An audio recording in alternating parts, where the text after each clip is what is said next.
Сәлем қыздар, мен сіздерге бүгін өте керемет рецепті ұсынғым келеді. Менің каналыма қош келдіңіздер, тіркеліп қойыңыздар, кез келген рецепті шығаратын боламын. Енді қысқа кез келген тағаммен жеуге болатын, өте дәмді болып шығатын қызанақтан, яғни сетсебелі дайындайтын боламыз. Міндетті түрде видеоны соңына дейін көріңіздер. Бізге керек көкөністің барлығын жуып тазалап алдық. Артық керек емес жерлерін алып тастаймыз. Міне ет тартқыштан өткізуге ыңғайлы етіп дайындаймыз. Сәбіз, пияз, сұйық май, сарымсақ және де тәтті бұрыш, қызанақ дәмдеуіштер керек.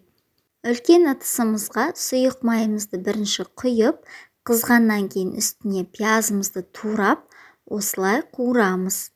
Қуырғаннан кейін түсі өзгере бастады. Дәл осының үстіне ет тартқыштан тартып алған сәбізімізді салып 5 минут қуырамыз. Қызанағымызды да өткізіп қойдық. Өткізілген қызанағымызды осының үстіне бірден құямыз. Мінекей құйып шықтық. Жақсылап барлығын араластырамыз және де қайнатамыз. Оған дейін тәтті бұрышымыз бен сарымсағымызды ет тартқыштан өткізіп аламыз. Жасалу жолы қарапайым әрі оңай. Қайнаған кезде мінекей осындай көбіктер шыға бастайды бетіне. Барлығын алып тастаймыз. Алып болғаннан кейін 15 минут астын жаба отырып, жай қайнатамыз. Енді үстіне тәтті бұрышымызды, сарымсағымызды салып, жақсылап араластырып, қайттан қайнататын боламыз. Және де дәмдеуіштерді де саламыз. Үлкен ас қасықпен 3 ас қасық тұз салдым. Татымына қарай көресіздер өздеріңіз. Неге осылай салып, жақсылап араластырамыз.